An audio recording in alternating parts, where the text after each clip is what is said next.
Okay guys, Coach Nick here, and today we're going to talk about what are the things that you will find out after 1 year on NoFap.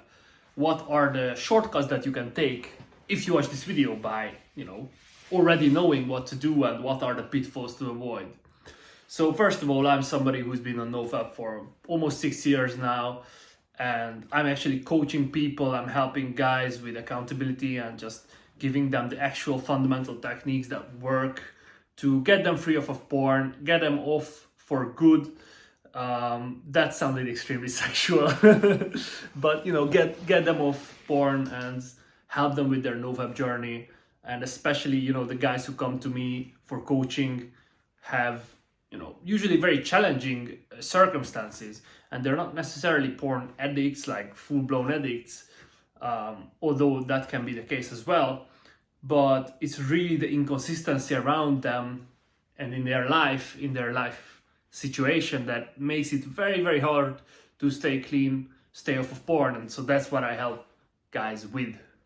Anyway, let's jump into the video. So the first thing that you will learn after 1 year of NoFap is most of the NoFap advice works, but they are very, very, very ineffective. So most of the NoFap advice, for example, shifting the identity, doing ball breathing exercises or testicle breathing exercises, doing some very specific routines against urges, like, taking a deep breath and then pushing through your, your Kegel muscles. And there are tons of types of, ways to fix the urges, tons of ways to expand energy. Most of them are a little bit comical.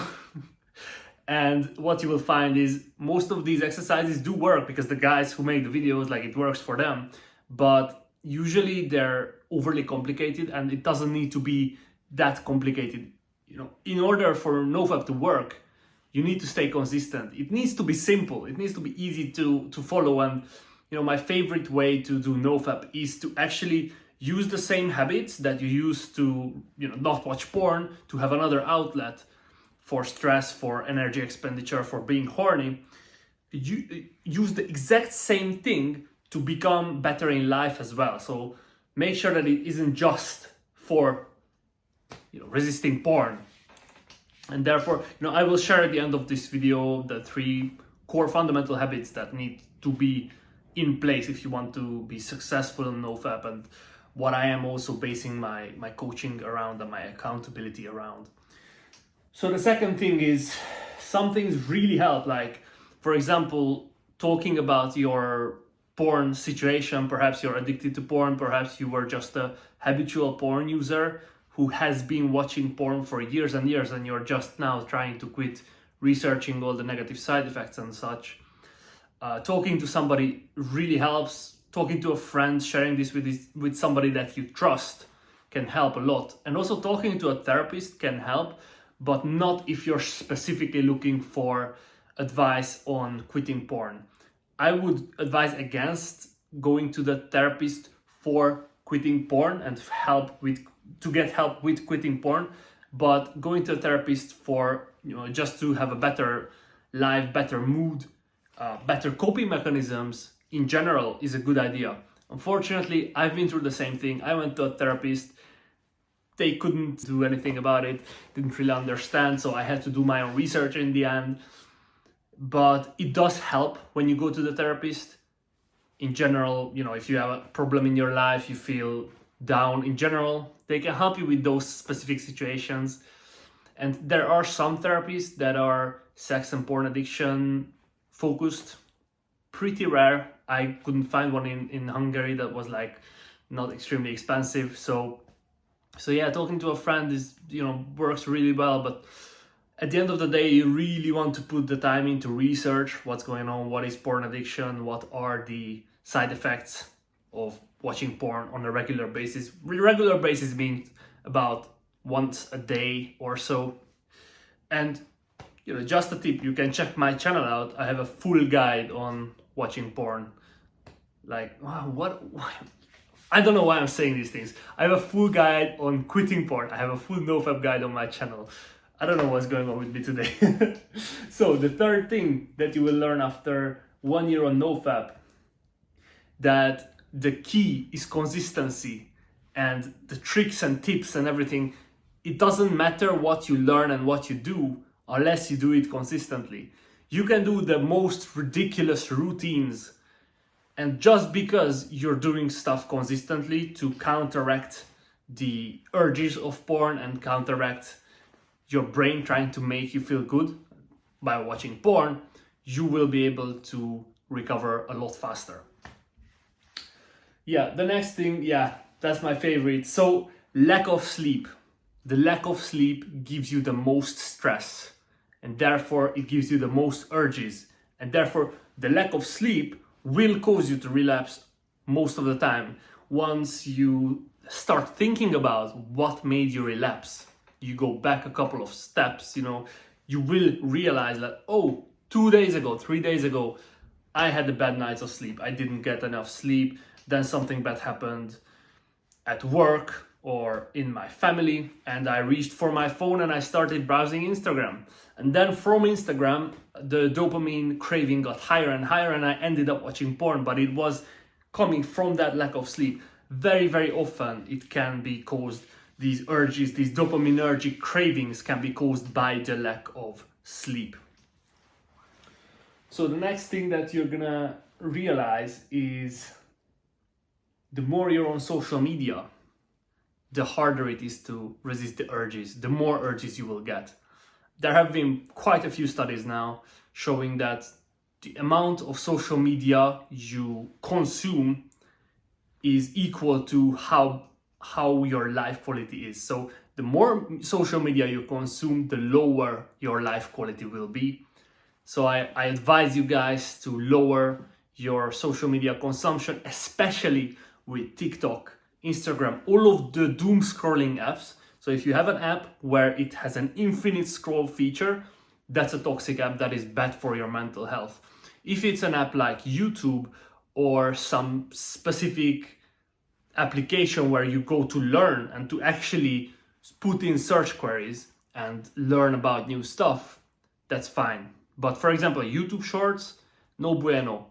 Facebook, absolutely not. Delete these apps from your phone. And a quick tip for YouTube for you guys, really to make it a lot more mental health friendly, just disable your YouTube history. And if you have a video that you like, for example, this one, you can like it and it will still save the video. So it's not like you'll never find it again, but by disabling your YouTube history, you cut off your shorts and you cut off your YouTube recommended tab. So you will only see your subscriptions, what the people you subscribe to are posting. By the way, perfect time for me to ask you to please subscribe to this channel if you're interested. I make videos on NoFap, and I told you I'm gonna share these things that I implement and that are the foundation of my coaching. These are the 3 things: exercise, journaling, meditation. Now, we all know that exercise is very healthy and it makes us feel good, but it's easy. Like, sure, you can just go to the gym. Journaling, sure, you can just journal. You can write a couple sentences every day. Even if you're like a beginner person who's just starting to journal, you don't have to overcomplicate it. But the real key to quitting porn is meditation, because meditation strengthens the frontal lobe of your brain, which is responsible for your responsibility. You can take responsibility for your actions because you will have more control. The frontal lobe gives you that self-control. And by meditating, you enhance your self-control. You make your mind literally stronger. So by meditating every day, you will have an infinitely easier time quitting porn than if you would be just journaling or just exercising. But when we bring these 3 habits together, these help you with the dopamine urges when you're scrolling on Instagram and you want more dopamine and you end up watching porn. The physical urges when you're horny, it's hot outside, sun's out, guns out, girls are in bikinis and everything, and you get very horny and you want a release. Exercise helps with that. And then journaling, the stressors, that your meditation, your brain cannot really handle. Work pressure, family pressure, bad life situation by journaling these things out. You know, some days I have like a 7-page journal because my life is like, oh, it's very chaotic. What am I going to do? Have to figure it out. That's when journaling comes into the place. It comes into play, and that's when you can do those longer journals. You know, you don't have to do them every day. You can do most of the days just a couple of sentences, but you will know when you need to write more. And so that helps you with that type of stress, the emotional stressors, the emotional triggers. And with these 3 habits, you can eliminate 99.9% of urges because you have a coping mechanism for every single type of urge that I currently recognize in my coaching. And so I'm interested on what do you think? Do you think there are some other types of urges? And if you enjoyed this video and you're on NoFap, please feel free to give me a comment and, you know, ask me questions, ask me anything. I will answer some of the questions, some of the comments in the following videos, as I'm planning to make some, you know, reaction videos to Reddit questions and other things like that. Yeah, we'll see what the future brings for now. But thank you guys very, very much for watching, and I'll see you guys in the next video. Coach Nick out.